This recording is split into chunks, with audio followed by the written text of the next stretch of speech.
Okay, thank you so much, Hudson, for the kind introduction. My name is Muhammad Abbas. I'm a postdoctoral research fellow at Faculty of Business and Law, Queensland University of Technology, QUT. So the topic of my presentation is health emergency and drug accessibility in underprivileged communities, tiered pricing of pharmaceutical drugs as a price-reducing policy tool.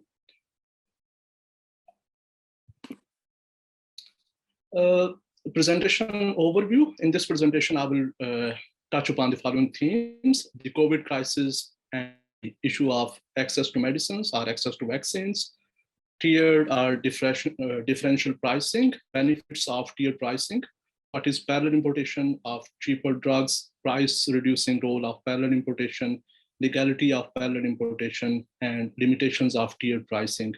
So parallel importation of pharmaceutical drugs or vaccines and tiered pricing of pharmaceutical drugs or vaccines, they are interlinked concepts, and they work together for the end result of cheaper access, affordable access to these technologies. So I will touch upon both these concepts. First of all, it's important to acknowledge that this paper was published in the Journal of Generic Medicines. Okay. COVID-19 has raised serious concerns about affordable and equitable access to the critically needed health technologies. The current pandemic has burdened most of the health systems around the world. The main focus of the debate on equitable access to health technologies is on implications of IP system. The prices and availability of drugs also depends on certain other factors that are not related to IP protection. Most of the debate has been on IP, but there are other mechanisms that are not related to IP, and tiered pricing is one of them.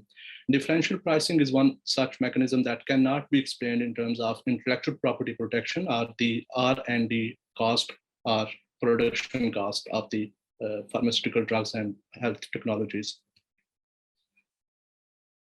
Okay, what is tiered pricing or differential pricing? Tiered pricing or differential pricing is the concept of selling health technologies at lower prices in developing countries as compared to developed countries. Tiered pricing occurs when companies charge different prices for the same product depending on these different classes of purchasers. This practice is referred to as tiered pricing as it involves the division of markets into different tiers or groups. The practice of tiered pricing has a twofold benefit. This practice offers benefits to consumers as it can make drugs cheaper so that larger segments of the developing world population are not priced out from the pharmaceutical markets. This practice also offers benefits to the pharmaceutical manufacturers who can reap more profits from the high income countries, setting higher prices for affluent markets, and can increase their developing world by setting lower prices.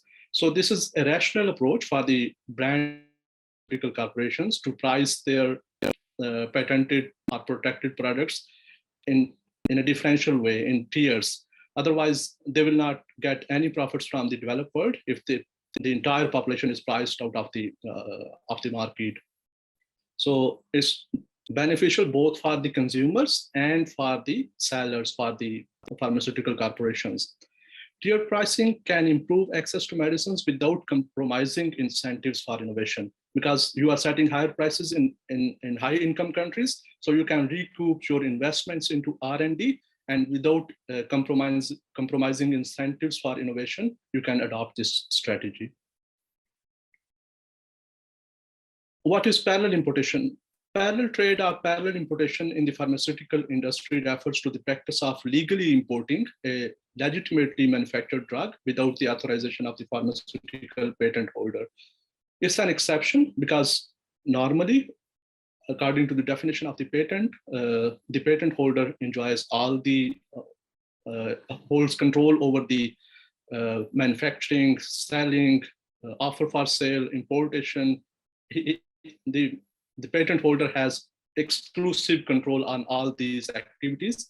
So this is an exception, parallel importation. How it is an exception? What is its price reducing role? Then I will come to its legality. Parallel imports make it possible to harness the benefits of international price discrimination, as IP owners set different prices in different jurisdictions, keeping in view the purchasing power of a given market.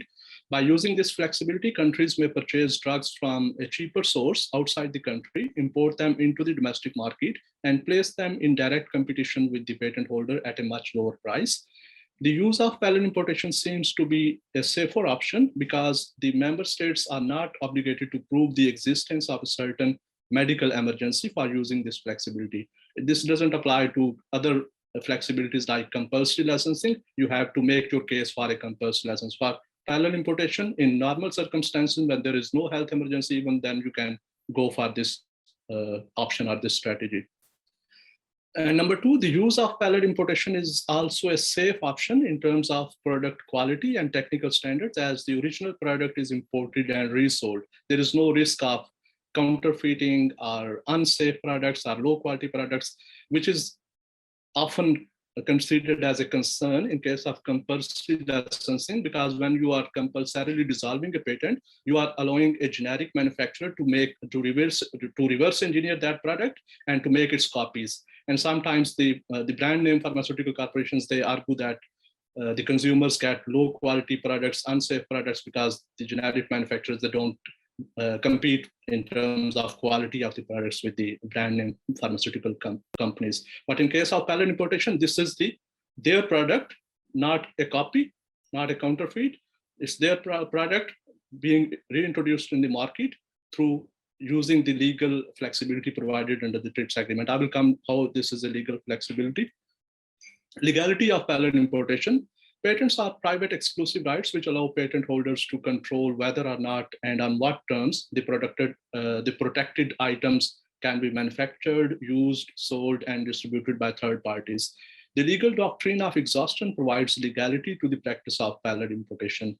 Once rights are exhausted on first sale, when you sell the product for the first time, your rights are exhausted. It becomes legal for anyone to sell the goods they have purchased within the region of application. Such transactions occur outside the distribution systems of the original intellectual property rights owner. There are two types of exhaustion. One is national exhaustion and the other is international exhaustion. National exhaustion preserves right holders' right to prevent importation from other jurisdictions. You can resell the product within the jurisdiction of your country, but you can't import from others.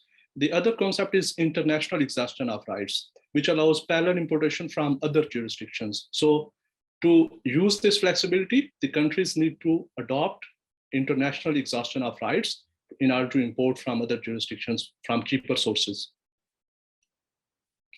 The flexibility granted under TRIPS agreement, trade-related aspects of intellectual property rights, it's a WTO agreement. The TRIPS agreement left exhaustion of rights to the discretion of its member states. The footnote to Article 28(1)(a) of the TRIPS agreement clearly indicates that the patent holder's right to control import is subject to Article 6 of the TRIPS agreement.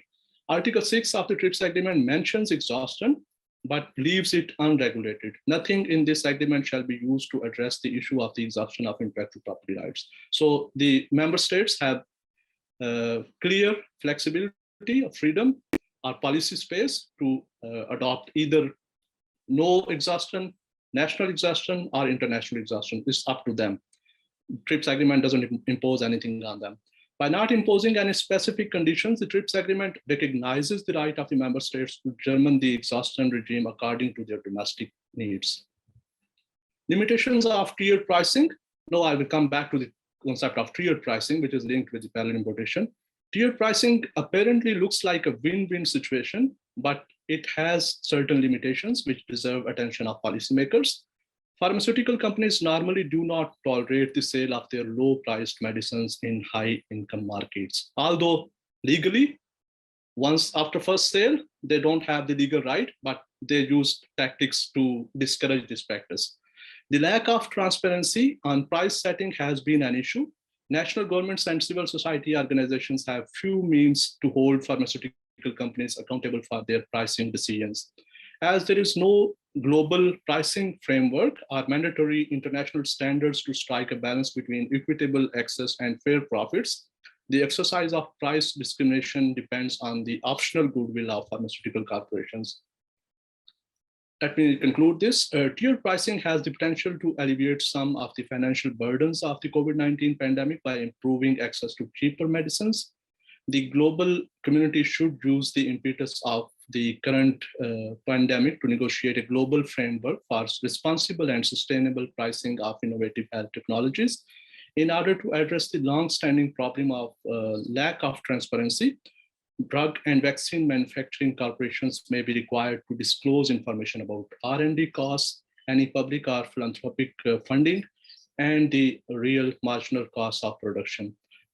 Currently, everything is secret, anonymous. The public doesn't know what's happening, how the corporations are pricing their products. There's no global pricing framework. There are no mandatory conditions, requirements for these corporations to meet. So they have the free hand and they normally abuse this freedom. And there's a need for regulation to make proper use of tiered pricing and parallel importation. Thank you so much. I will welcome any questions or comments.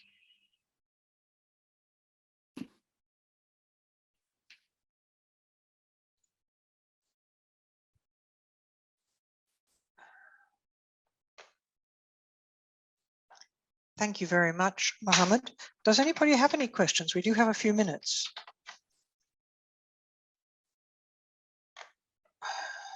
Sorry. My camera's working now. Surprise, you have a change of chair. There was a bit of confusion. Hudson's actually chairing stream 1. And here I am, I'm Paula Scottman. Any questions for Muhammad? This is a very, very interesting topic, although I have to confess that with the toing and froing, I only got in halfway through, having jumped from one stream to another. But what do you see as being the next steps? Okay. Muhammad. Yeah, in the wake of COVID-19 pandemic, there is a proposal from WHO and some European nations that there should be a pandemic treaty to better this proposal of having a legally binding pricing framework should be included in that treaty. So in normal situations, we know the power of pharmaceutical corporations. They don't let these things to be on the political agenda because their corporate interests are compromised in these proposals. But we should use the current scenario where the COVID-19 has shaken us all, and it has raised serious concerns about the lacunas or flaws in our system. So we should use this as an opportunity to come up with something binding, a binding framework to regulate these corporations for the welfare of the human population, not only in the developing countries and least developed countries, but also in developed countries. Because people, even in the USA, they are struggling to access medicines. They are priced way too high. And yes. There's no mechanism to hold these pharmaceutical corporations accountable. Most of the publicly funded research is not acknowledged and it's not reflected in the pricing decisions. Even in the case of this COVID-19 vaccines, there's a huge amount of public funding that went into these projects from the US, from many other high-income countries. But when it comes to pricing decisions, these fundings are not reflected. It's a sad scenario. And when the governments are making these funding, they should come up with something binding to hold these corporations answerable at a later stage when the product is actually developed and when it comes to pricing. But it didn't happen. If there was anything between the governments and corporations, it was all hidden, all secret. People don't know what on what terms and conditions those fundings were made. It's a taxpayer money. The governments are giving this money to the corporations, but it comes to the taxpayers because it's our money. It's going from our pockets. We should know what is happening. What are the terms and conditions for giving this money to the corporations? And I think that we should use this opportunity to come up with something binding to deal with the future situations in a better way. This is my argument. Thank you. Yeah. Thank you very much.